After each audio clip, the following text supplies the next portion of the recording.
If you want to launch a Google Ads account and get to your first 100K in monthly profit from the channel, there's really three main campaigns we always launch when it comes to trying to scale a new client to that level. The first is going to be a cold search strategy. This is arguably going to be the most important part of what you're doing because it's the most scalable. Now, when it comes to cold search, this is going to be anything when it comes to the world of cold search terms. People are searching with high intent. You want to get from Google, who don't know your product yet, over to your store to actually make the purchase of that product. And there's going to be different ways you want to go about that. We talk about in other videos the pyramid of converting traffic, and that's essentially going after the most logical to convert traffic first, and then going upwards as you exhaust those sources, because every term only has a certain amount of people searching it each month. So you will exhaust ideal terms at some point, but you're really going to start first with the highest level of awareness, which is going to be longer tail keywords with the intent of people trying to look for and purchase your products. Once you do that, you're generally going to see a pretty good level of revenue. But once you exhaust the most logical terms you go after first, usually this portion of the search strategy is going to be pulling in at least 50,000 to 200,000 in cold traffic revenue.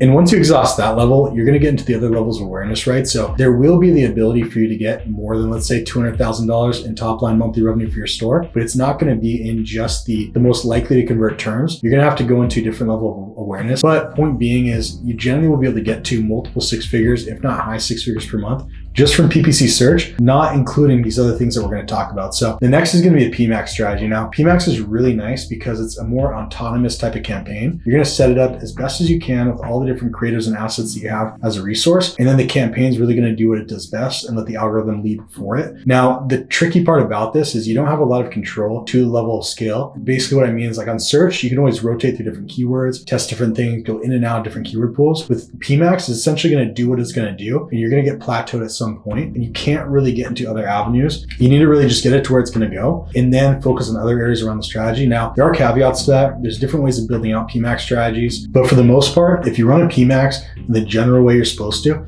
you're going to see the level of scale to allow you to go, and you're not going to really be able to push that farther, because what's going to happen is if you increase budget, it's just simply going to drop ROI, and you're going to spend money on less likely to convert traffic. It's just going to really burn budget, right? So really don't rely on top line scale and PMAX. You're going to milk PMAX as much as you possibly can, but a lot of the scale you're going to get is going to be expanding onto the PPC side. Now, the last campaign type is going to be branded search. People think brand is a little bit debatable. I think it's important in e-com because there's a lot of competition in e-com. If you have a product, there's almost always going to be other stores selling very similar products, unless you have something super unique, which is rare in e-com. And if somebody goes looking for your product and you're not there on the top as an ad, and they see somebody else's ad that's very similar to yours, they're likely going to go to their store and check out if they should purchase from them. Or they might not even remember what your brand was. They might see your ad on Facebook. So I think it's really important to protect that traffic, get it to your store and get it to convert, because people will go to other stores and just shop for the next cheapest product or something similar branding, or they'll see something that catches their attention, and then you lose the merchant, right? So really make sure, as long as you're scaling out the PPC side and the PMAX side into cold traffic, and then you have your warm set of traffic, which is really going to be your branded traffic. You don't want to mesh those together, because branded traffic is going to have really high ROI. If you average that into your cold traffic ROI, it's going to make the cold traffic ROI look a lot better than it's doing. So make sure you divide them and you see exactly what the results are per avenue, and that way you can make the best decisions for your spend depending on where you're at in scale. So if you want more video and content on how we actually build these campaign types and the strategies we use within them, make sure to like and subscribe.